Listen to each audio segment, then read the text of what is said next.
राजधानी जयपुर के सरकारी दफ्तर डीओआईटी में एक के बाद एक कई साजिशें सामने आ रही हैं। यहां अलमारी में मिले खजाने के मामले में एसीबी ने जिस पत्र पर सरकार से प्रोसिक्यूशन सेक्शन की अनुमति मांगी, वो पत्र भी भ्रष्टाचार की एक और अलमारी में दबा दिया गया था। खास बात यह है कि इस विभाग के एसीएस अखिल अरोड़ा ही हैं। एसीबी ने डीओआईटी यानी department of information and technology की अलमारी में मिले खजाने के मामले में दर्ज एफआईआर पर अनुसंधान आगे बढ़ाने के लिए इसी साल 6 अक्टूबर को कार्मिक विभाग को एक पत्र लिखकर अनुसंधान की अनुमति मांगी थी। कार्मिक विभाग की शिकायत शाखा में ये पत्र 16 अक्टूबर को मार्क हुआ।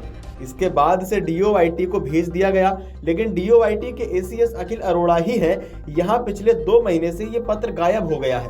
सूत्रों के मुताबिक डीओआईटी के अफसरों को इस पत्र के जवाब में यह लिखने के लिए कहा गया कि मामले में अनुसंधान नहीं बनता, लेकिन चुनाव आचार संहिता को देखते हुए किसी ने इस पर हाथ नहीं रखा। इसके बाद ये फाइल छुपा ली गई।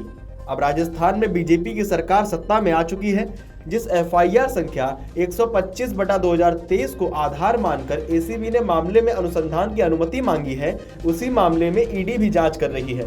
बीजेपी के तत्कालीन सांसद डॉक्टर किरोड़ीलाल मीणा के मुद्दा उठाने के बाद ही मामले में ईडी अनुसंधान के लिए आगे आई थी। ऐसे में नई सरकार के शपथ लेने के बाद इस बात की संभावना बहुत ज्यादा है कि मामले में अनुसंधान की अनुमति दी जाए, यानी आने वाले दिनों में अखिल अरोड़ा की मुश्किलें और ज्यादा बढ़ सकती हैं। इधर अरोड़ा के खिलाफ भी ब्यूरोक्रेसी लामबंद होती नजर आ रही है।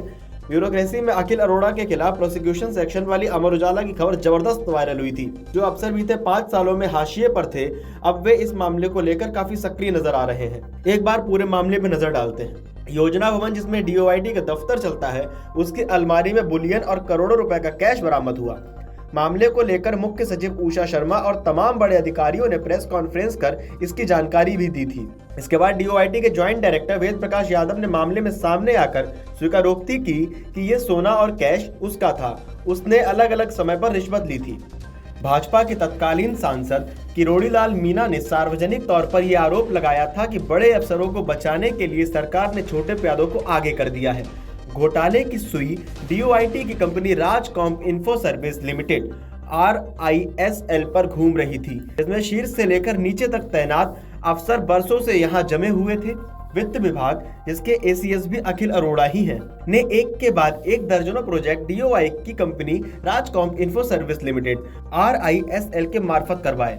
खास बात यह है कि ज्यादातर प्रोजेक्ट की लागत उनके बजट से कई गुना ज्यादा बढ़ाई गई। RISL की लेखा शाखा और एजी की रिपोर्ट में भी इस पर आपत्तियां दर्ज करवाई गई।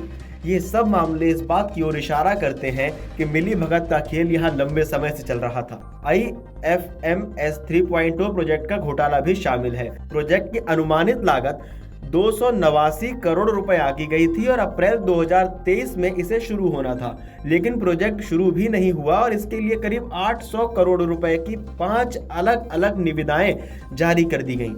यही नहीं, सीएजी ने भी इस प्रोजेक्ट को लेकर बार बार आपत्ति जताई थी। इनके अलावा 640 करोड़ रुपए के ई मित्र प्लस मशीन प्रोजेक्ट, 150 करोड़ रुपए का मैन पावर हायरिंग प्रोजेक्ट, ई मित्र ATS Bhamashah digital payment kit में भी राजकॉम पर गड़बड़ियों के आरोप लगे हैं, जिसकी जांच के लिए एसीबी ने गृह विभाग को पत्र लिखा था। अमर उजाला अब आपके टीवी पर भी।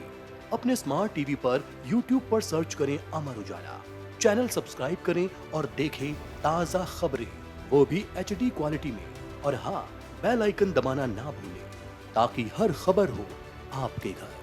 अमर उजाला, निष्पक्ष, निर्भीक, निरंतर।